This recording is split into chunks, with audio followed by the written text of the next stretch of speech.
मसीह का प्यारा वचन, पाव को दीप को राह को रोशन, ये है मसीह का प्यारा वचन, ये है वचन प्यारा वचन, यीशु मसीह का प्यारा। परमेश्वर के धन्य नाम की महिमा हो। प्रभात मनन के सत्र 1589 में आप सभी का बहुत ही विनम्रता के साथ स्वागत करता हूं। आइए आज के मनन के लिए हम पढ़ते हैं तीमुथियुस को भेजी गई दूसरी पत्री अध्याय 4 पद 7। मैं अच्छी कुश्ती लड़ चुका हूं, मैंने अपनी दौड़ पूरी कर ली है, मैंने विश्वास की रखवाली की है। पौलुस का जन्मस्थल किलिकिया के तरसुस था, जो एक बहुत ही ऐतिहासिक जगह था। शेक्सपियर के नाटक में बताए गए मार्क एंटनी और क्लियोपाट्रा पहली बार यही जगह में अपना मिलन किया था। और तीमुथियुस का जन्मस्थल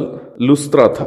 ये दोनों जगह रोम के अधीन में आने के पूर्व यूनान के अधीन थे, इसलिए ही इन दोनों क्षेत्रों में यूनानी सभ्यता का प्रभाव अत्यधिक था। तीमुथियुस के पिताजी भी एक यूनानी था। पिताजी यूनानी होने के कारण तीमुथियुस पर यूनानी सभ्यता का प्रभाव होना स्वाभाविक है। प्रारंभ में पढ़ी गई पद में एक यूनानी व्यक्ति के बेटे को लिखने के कारण हो सकता है प्रेरित पौलुस अपने शब्दों को यूनानी सभ्यता से जुटी कुछ बातों से सजा कर लिख रहा है। पौलुस की रचना शैली का सुंदरता इस पद में आप स्पष्ट रूप में देख सकते हैं। मुझे सुनने वालों में मैं सोचता हूं कि शायद ही कोई होगा जो ओलंपिक्स के बारे में नहीं सुना हो। ओलंपिक्स खेलकूद प्रतियोगिताएं संसार के लिए यूनानी सभ्यता का सबसे बड़े अनुदानों में से एक है। यद्यपि यूनानी साम्राज्य तो आज नहीं है, परंतु दर्शन शास्त्र, खेलकूद आदि क्षेत्रों में यूनानी सभ्यता का प्रभाव तब तक रहेगा जब तक दुनिया रहेगी। पौराणिक समय से लेकर कुश्ती और दौड़ प्रतियोगिताएं ओलंपिक्स का एक अविभाजित हिस्सा है। रोमी शासनकाल के समय भी कुश्ती काफी एक लोकप्रिय खेल था, परंतु उन दिनों में कुश्ती जब होती थी, जीतने के लिए प्रतिभागी को दूसरे प्रतिभागी की हत्या करनी पड़ती थी। जब पौलुस कहता है कि मैं अच्छी कुश्ती लड़ चुका हूं, मैंने अपनी दौड़ पूरी कर ली है, पौलुस इन बातों को निश्चय ही यूनानी सभ्यता से जुटे ओलंपिक्स खेलकूद को मन में रखते हुए ही कह रहा है। जब पौलुस कहता है कि मैं अच्छी कुश्ती लड़ चुका हूं, उनका कहना यह नहीं है कि वो जीता है या हारा है। जीत और हार विशेषकर सेवा के क्षेत्र में तय करना प्रभु का काम है। इसलिए ही पौलुस यहाँ ये दावा नहीं कर रहा है कि वो जीता है, लेकिन उनका कहना यह है कि वो अच्छी कुश्ती लड़ा, अर्थात खेलकूद के मैदान से उन्होंने भागा नहीं, कुश्ती के मैदान से वो भागा नहीं, अपनी जान बचाने की कोशिश नहीं की। तब तक लड़ा जब तक जान तन में रही, तब तक लड़ा जब तक जान नहीं गई।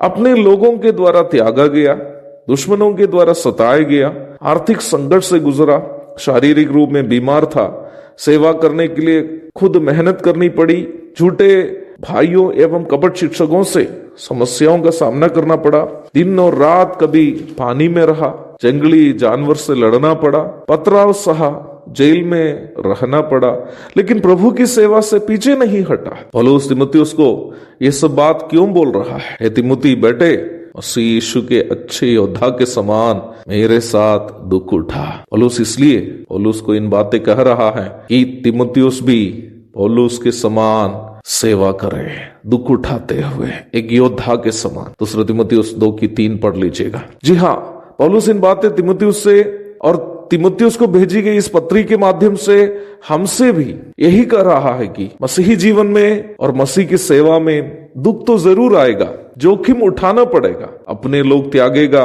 दुश्मन लोग सताएगा, अकाल परेशानियां एक के पीछे एक एक आती रहेगी, परंतु एक अच्छे पहलवान के रूप में प्राण देने तक लड़ते रहना, प्राण जाने तक विश्वास योग्य रहना है। पौलुस जब कहता है मैं अच्छी कुश्ती लड़ा, उनका मतलब यह है वो तब तक सेवा में रहा जब तक उनके तन से प्राण नहीं गए। एक और शुभ दिन की धन्य कामनाओं के साथ आज का मनन में यहाँ समाप्त करता हूँ। बड़े विश्वास योग्यता के साथ, हिम्मत के साथ प्रभु की सेवा और मसीह जीवन में आगे बढ़ने के लिए प्रभु हम सबकी मदद करे।